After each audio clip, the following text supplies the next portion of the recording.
Olá pessoal, tudo bem? Sejam bem-vindos ao Não Repare na Tomada e hoje faremos uma versão solo explorando a direção de arte do filme Mad Max: A Estrada da Fúria. Direção de arte é tudo aquilo que vemos no filme, incluem objetos, figurino, maquiagem, paisagem e tudo mais que for visto pelo público. São sempre elementos que ajudam a contar a história. Para quem não assistiu o filme, pode ficar tranquilo que a gente não vai dar spoiler. E para quem já assistiu, eu espero que vocês tenham vontade de assistir novamente. Essa é a quarta instalação da franquia Mad Max, que sempre traz para a grande tela uma realidade totalmente diferente do que estamos acostumados. Porém, vemos claramente de onde o diretor tirou as suas ideias. George Miller é um médico que trabalhou muitos anos como médico de rodovia, dando assistência nos acidentes e nos prontos-socorros, cuidando das mais diversas emergências. Alguns dizem que seus personagens são construídos com base em pessoas reais que ele acompanhou durante sua carreira de médico. Em Estrada da Fúria, acompanhamos nosso amigo Max e a maravilhosa Furiosa em uma jornada frenética para encontrar o Lugar Verde e o clã das Vulvalime. Vemos Max pela primeira vez em uma terra desolada pelo inverno nuclear e desertificação. Max agora é um personagem atormentado pelos mortos e caçado pelos vivos. Ou seja, encontramos um cara que não tem lugar nesse mundo desolado. A calma dele dura pouco. Os garotos de guerra lhe aplicam uma emboscada e em poucos segundos de filme descobrimos muito sobre esse estranho povo que habita o deserto. Usam veículos rápidos adaptados a terrenos planos, seus ataques consistem em lançar bombas presas em arpões e seus esquadrões são compostos de um veículo grande e diversos veículos menores de escolta e ataques. Da mesma forma que os cães das savanas, esse clã caça em bando, minando as defesas da presa e, eventualmente, causando dano fatal. O que faz sentido, uma vez que esse território é vasto e os veículos que atravessam devem ser grandes e robustos. Uma direção de arte tão elaborada só poderia ser criação de Colin Gibson que, em sua filmografia, também assina Baby, um porquinho atrapalhado, Priscila, a rainha do deserto. Em seguida, encontramos o grande vilão do filme, Immortan Joe. Se seus lacaios são como os cães do deserto, esse personagem deve ser como macho alfa, certo? Então, como é que eu vou mostrar esse personagem pela primeira vez? Usando vários servos para vestir Immortan Joe, mostrando claramente que esse personagem é o padre, é o juiz, é o júri, é o executor. Assim que vemos as costas do personagem, notamos a pele castigada por pústulas, cânceres e podridão. Um dos meninos de guerra meia-vida assopra um pozinho branco enquanto outro lacaio lhe veste com uma armadura transparente. Essa armadura é completada com cotoveleiras, punhos, ombreira e insígnias e medalha. As insígnias por si só falam muito do personagem. Veja, somente um homem louco usaria as insígnias em um mundo como esse. Quero dizer, além de todo o poder que ele tem, ele ainda coloca as insígnias para representar o poder? Nesse caso, elas servem para justificar as loucuras desse personagem. Gosto de pensar que as roupas são transparentes para ostentar as cicatrizes da mesma forma que líderes tribais. Esse é um personagem que vive de poder e aparências. Seu corpo está deteriorado e seus filhos não vivem muito tempo. Por isso que a sua imagem deve ser tão poderosa. E é aí que entra a máscara. Muito mais do que um aparato de respiração, a máscara tem que servir como um elemento que amedronta as pessoas e que contribui para a imagem de liderança do personagem. A máscara por si só é um elemento assustador.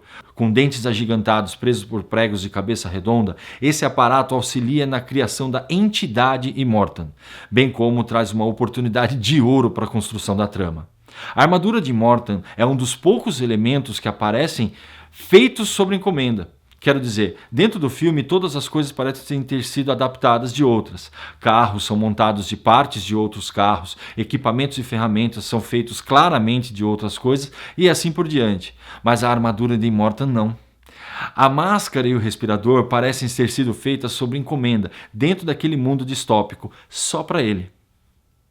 Nós conhecemos a linda Furiosa em sua máquina de guerra. Eles têm a difícil tarefa de levar leite materno e água para trocar por gasolina e munição. A máquina de guerra sai em direção ao seu destino, deixando para trás a população sofrida, os meninos de guerra e o Immortan. Porém, a maravilhosa Charlize Theron decide mudar os planos de Joe, tomando um desvio e entrando em território inimigo. Seu primeiro oficial, um homem adulto que já vimos trabalhando em outra cena, decide então a vir perguntar o que está acontecendo. O personagem ficará em tela por não mais do que 10 segundos. Porém, ele tem tatuagens, cânceres, pústulas, coisas que lembram as do Immortan. Além disso, suas costas mostram as marcas de gado usadas por Joe e outras características que tornam esse personagem alguém que o público deve prestar atenção. Se Furiosa tivesse cabelo comprido, ou se tivesse algum item que chamasse mais atenção, esse momento correria um risco de ficar perdido para sempre. Mas a direção de arte e a composição fotográfica esconderam um elemento que certamente nos chamaria mais atenção: o braço robótico da personagem. Se essa é uma estratégia maravilhosa, passamos a nos importar mais pelo que Furiosa está pensando e sentindo, porque um personagem tão bem detalhado como ele lhe presta reverência e obediência. Simplesmente magnífico que eles consigam fazer isso em poucos segundos de filme. Uma lição de composição, fotografia, direção de arte, roteiro e principalmente de direção. A corrida para o norte continua e Immortan Joe descobre suas preciosas paredeiras foram roubadas por Furiosa. Nesse momento conhecemos melhor Nux, um dos garotos de guerra que se aproxima do final de sua meia-vida e quer acompanhar Immortan Joe em seu destino para Valhalla. Aqui, a mesma estratégia é utilizada. O garoto com uma maquiagem mais elaborada, mais alto e aparentemente mais apto a pilotar entrega o volante para Nux, mostrando que esse personagem deve ser referenciado.